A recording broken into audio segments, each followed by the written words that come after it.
We have built the most sophisticated communication tools in human history, specifically designed to connect the globe. Yet, for millions of older Americans today, that harsh blue light represents a completely new kind of profound isolation. The friction appears in everyday moments: a hesitation to answer an unknown number, staring at a login screen for online banking, unsure which button leads to a secure account and which leads to a scam. Beneath that hesitation is the anxiety of making a mistake that cannot be undone. It is the persistent fear of clicking the wrong link, having to ask for help yet again, and slowly losing the independence they spent a lifetime building. This gap in technological fluency acts as an invisible barrier, quietly locking seniors out of the modern world and threatening their autonomy. When the technology industry encounters user friction, their instinct is to push top-down fixes. They release software updates, redesign user interfaces, run mass marketing campaigns promising simplicity. Those tactics fail older adults because they misdiagnose the problem. A slick tutorial from a massive corporation cannot ease the anxiety of an overwhelmed senior. Technical instructions mean nothing if a person doesn't feel safe enough to follow them. Tutorials explain how a button works, but they can't provide the sense of security required to actually press it. We simply call this the trust deficit.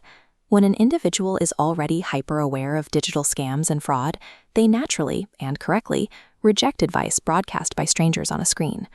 To bridge this gap, we have to discard standard corporate playbooks. The solution requires a system built entirely outside the structures of traditional advertising. Mighty Elders operates through established bonds. We lean on the years of shared history neighbors and friends have already built together. No amount of television commercials, or billionaire corporate backing, or celebrity endorsements can manufacture that kind of safety. In this context, those high-budget tools are mathematically useless. Instead, the mechanism relies on direct personal connection. A neighbor walking across the street to help a neighbor. A family member sitting down to open a door for someone they love.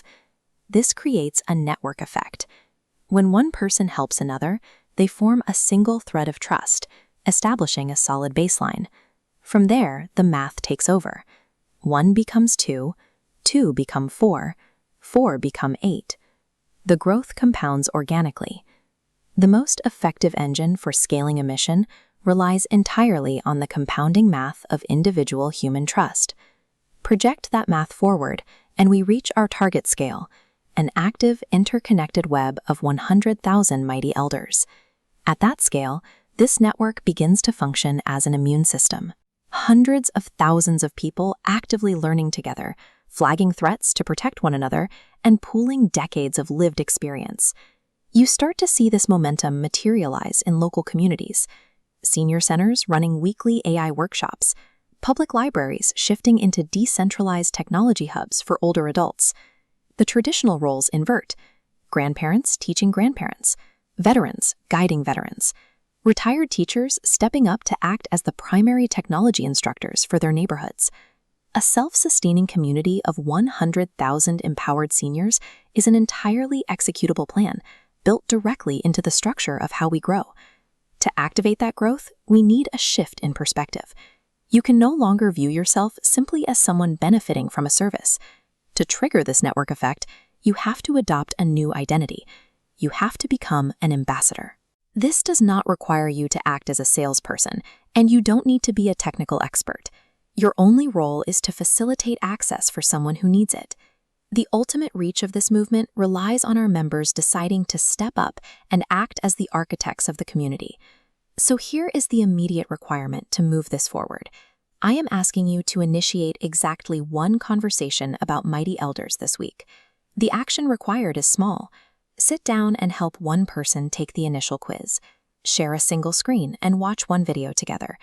Older adults are living libraries of wisdom, and they belong at the absolute forefront of the future. At 100,000 members, the network reaches a critical density where peers are available to help in almost every community, ensuring seniors aren't forced into digital isolation. Future generations will recognize that these individual invitations are what kept senior wisdom integrated into the modern world.